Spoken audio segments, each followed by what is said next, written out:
신약성경 마태복음 1장 18절에서 19절까지 말씀입니다. 주신 하나님 말씀 제가 봉독해 올리겠습니다. 예수 그리스도의 나심은 이러하니라. 그의 어머니 마리아가 요셉과 약혼하고 동거하기 전에 성령으로 잉태된 것이 나타났더니 그의 남편 요셉은 의로운 사람이라 그를 드러내지 아니하고 가만히 끊고자 하여. 아멘. 예수님의 어머니가 누구냐 물어보면은 사람들은 한결같이 마리아라 그렇게 대답합니다. 하지만 예수님의 아버지가 누구냐 질문하면은 사람들이 답하기를 주저합니다. 이게 하나님이라 대답해야 할지 아니면은 요셉이라고 말해야 할지 헷갈리기 때문입니다.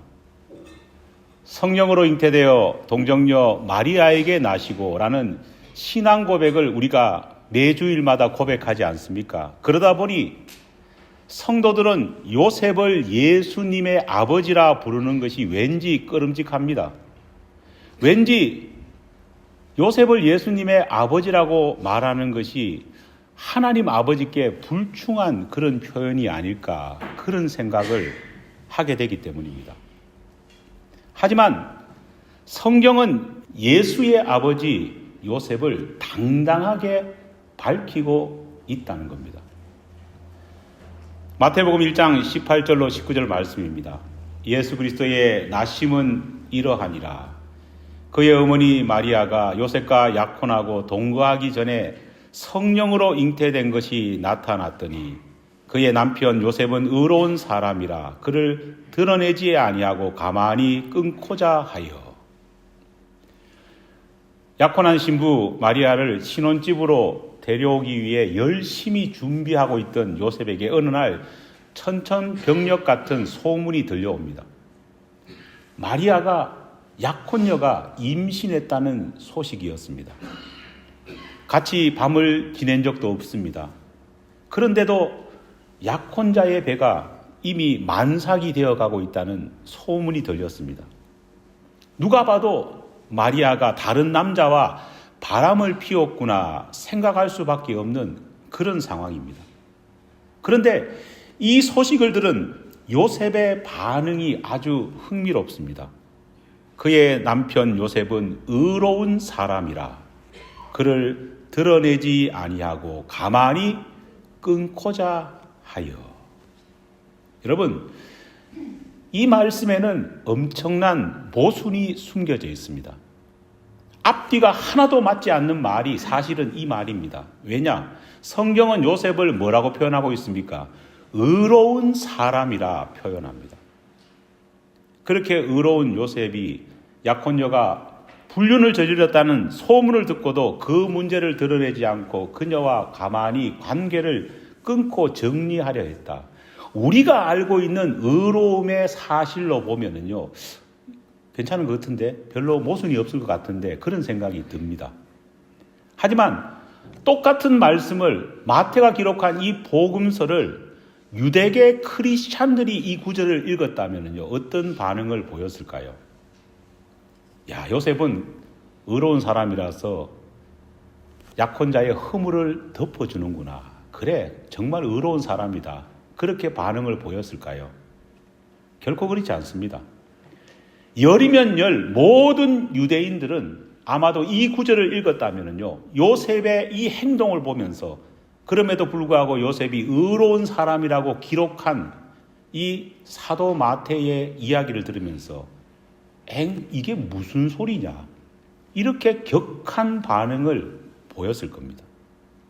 왜냐하면 당시 유대인들이 생각하는 의로움은 오늘날 우리가 생각하는 착하고 의진 그런 뜻의 의로움이 아니기 때문입니다.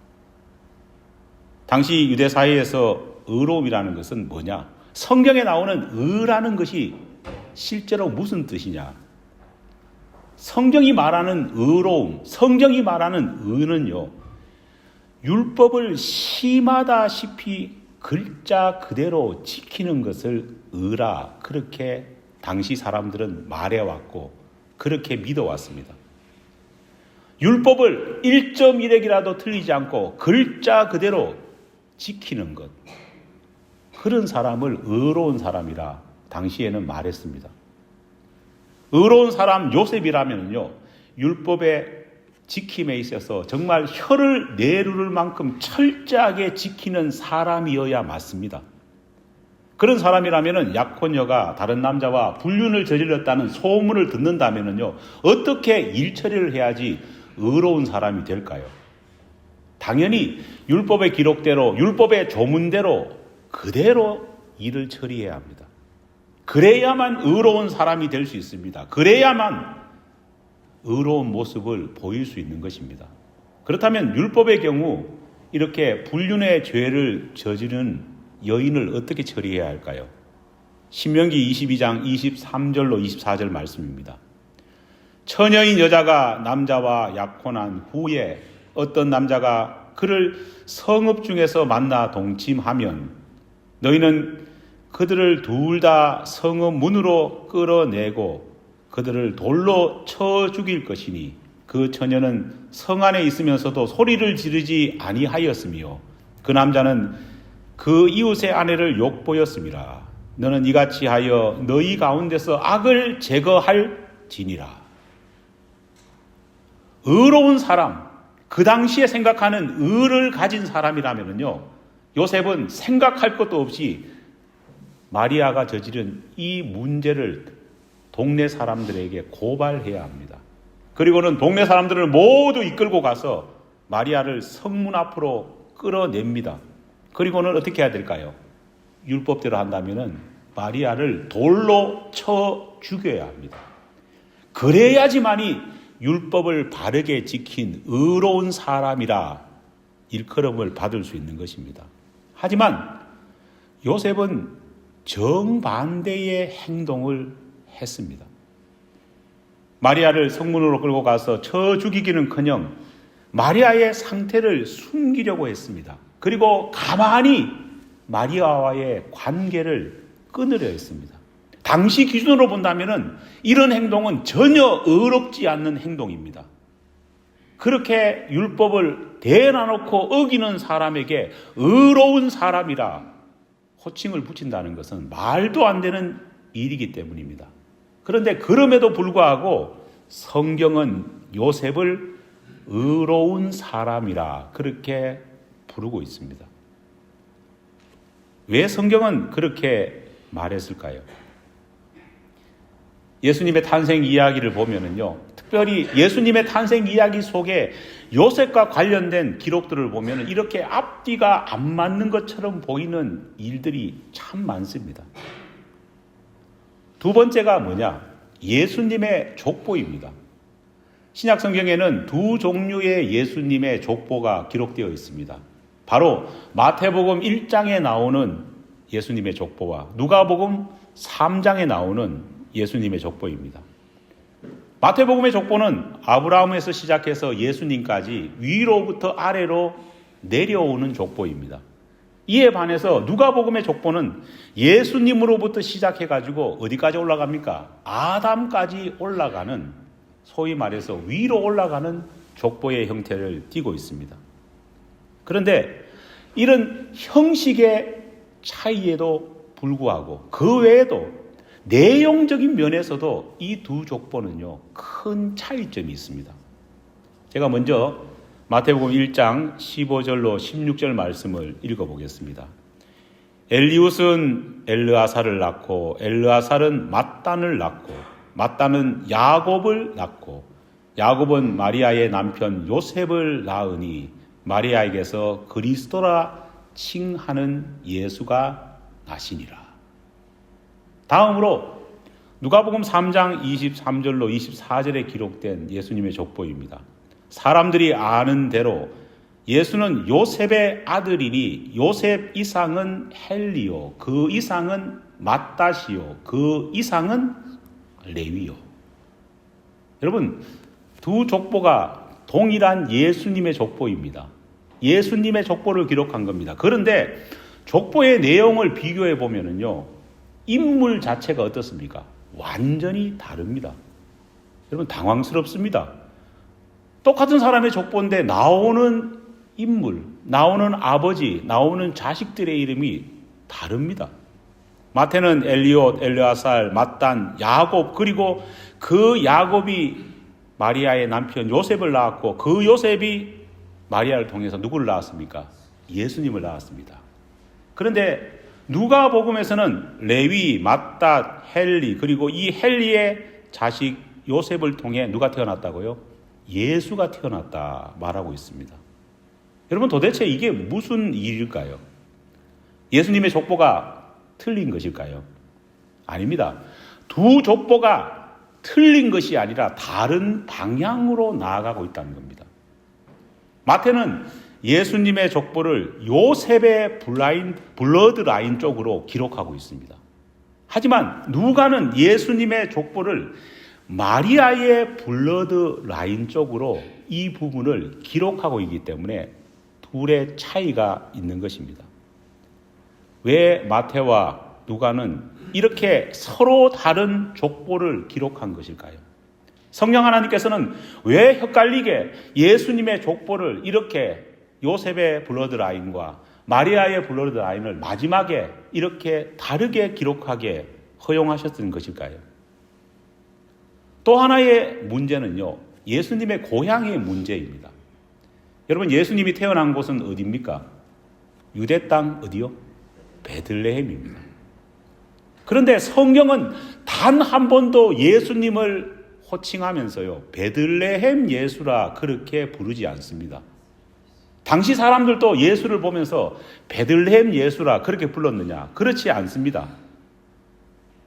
성경은 사람들은 예수님을 항상 베들레헴 예수가 아니라 뭐라고 불렀습니까? 나사렛 예수라 불렀습니다. 여러분, 왜 이런 일이 벌어졌을까요? 태어난 고향이 분명한데 엉뚱한 곳을, 엉뚱한 지명을 앞에 붙여서 말을 하고 있는 겁니다.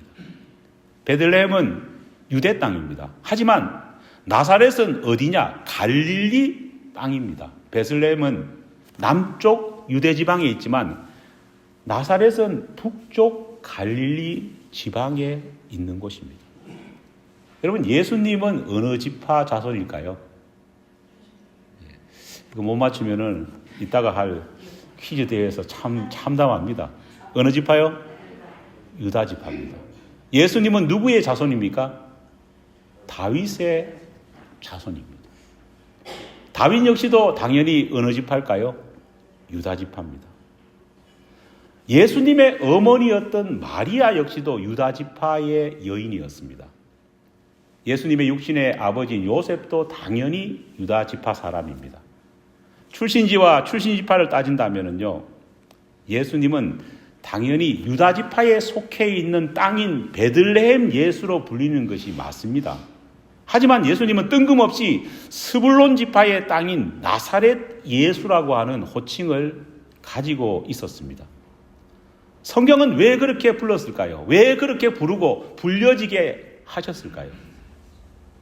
의로운 사람이라고 불리는 요셉을 기록한 성경, 요셉의 족보 외에도 마리아의 족보까지 기록하고 있는 성경, 예수님의 진짜 고향인 베들레헴 예수가 아니라 뜬금없이 스불론 땅에 있는 나사렛 예수라고 성경이 기록하고 있는 이 부분을 읽으면서 적지 않게 당황합니다. 하지만은 여기에는 중요한 하나님의 섭리가 숨겨져 있습니다. 예수 탄생에 있어서 중요한 고리 역할을 한, 우리가 잘 인식하지 못하고 있는 요셉이라고 하는 인물을 통해서 하나님께서 역사하시는 놀라운 계획과 놀라운 손길이 그 속에 숨겨져 있다는 겁니다. 여러분, 요셉이라는 이름은요, 하나님께서 더 하신다라는 의미입니다. 더하다 빼다 알죠? 플러스 하신다는 말입니다.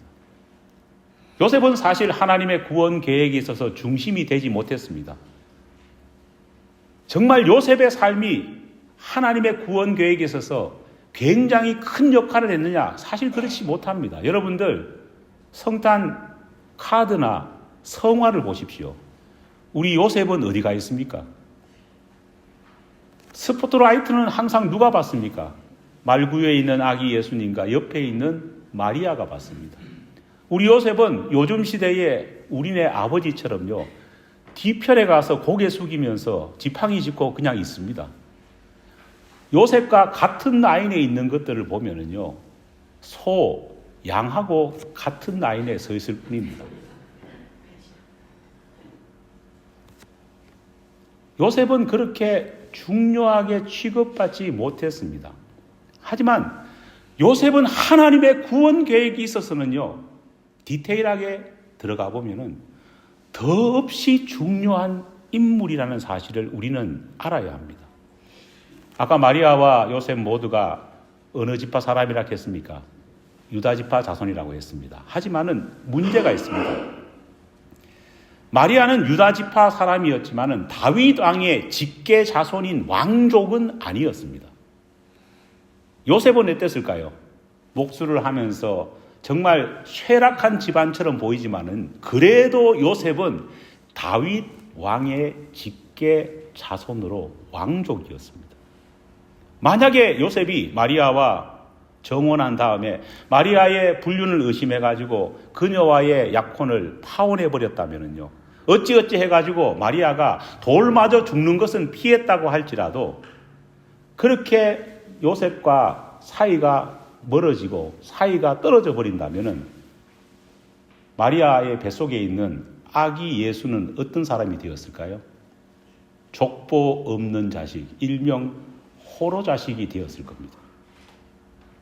미혼모 마리아가 100번 노력해가지고 자기 족보에 예수를 올린다고 해도 구약 성경에 기록된 하나님의 예언이 맞지 않습니다. 왜냐? 구약 성경에는 다윗의 자손 예수이기 때문입니다. 마리아가 유다 지파였지만 자기 족보에 올린다면요, 다윗의 자손은 될 수 없다는 겁니다. 유다의 자손 예수는 돼도 다윗의 자손은 될 수 없다는 겁니다. 요셉의 이 작은 선택이 하나님의 구약 성경을 아우르는 큰 구원에 있어서 결정적인 분기점이 되었다는 것을 우리는 기억해야 합니다. 유다 지파의 자손인 요셉이 그러면은 왜 자기의 기업의 땅이 있는 유다 지파 남쪽을 버리고 왜 나사렛에 정착했던 것일까요? 여러분, 구약 성경을 보면은요, 자기 지파는 자기 땅을 지켜야 하지 않습니까? 그런데 왜 땅 버리고 요셉이 뜬금없이 스불론 지파의 나사렛으로 이주해서 살고 있는 것일까요? 그 이유는 유대 역사에 있어서 가장 비극적인 역사인 포로 그 사건과 연관이 되어 있습니다. 예루살렘 성전이 무너지고 북이스라엘도 남유다야도 왕조가 다 사라져 버렸습니다. 바벨론 포로 사건에 인해서 남유다에서는 다윗 왕가가 붕괴되었습니다. 비록 바벨론 포로기 때 남유다에서 잡혀간 유다 왕 중에 여호야긴이 도중에 복권되어 가지고 바벨론의 식민지 왕처럼 대우를 받고 있었지만은요, 그 이후에 다윗의 왕조는 사실 복원되지 않았습니다. 70년 후에 포로 생활을 마감하고 바벨론 포로가 다시 본국으로 귀환했지만은요, 여전히 왕족들은 왕족의 노릇을 할 수 없었습니다. 돌아온 왕족들은 어떻게 살았느냐? 신분보다 먹고 살기가 급급했습니다. 우리가 일제강점기를 지난 다음에 우리 조선의 왕조가 다시 돌아왔지만은요, 왕족의 역할을 못했지 않습니까? 그러다 보니까 왕의 후예들이요, 먹고 살기 위해서 급급한 삶을 많이 살았습니다. 손자 가운데요, 유흥업소에서 노래 부르는 사람까지 있었습니다. 똑같았습니다. 먹고 살기에 급급한 다윗 왕의 자손인 요셉의 자손들은요, 어떻게 됐냐? 먹고 살기 위해서 몸부림쳤습니다. 그러다가 북쪽 갈릴리에 나사렛이라고 하는 신도시가 건설되었습니다. 먹고 살기 위해서요, 요셉을 포함한 다윗의 왕족들은 그곳으로 다 이사를 갔습니다.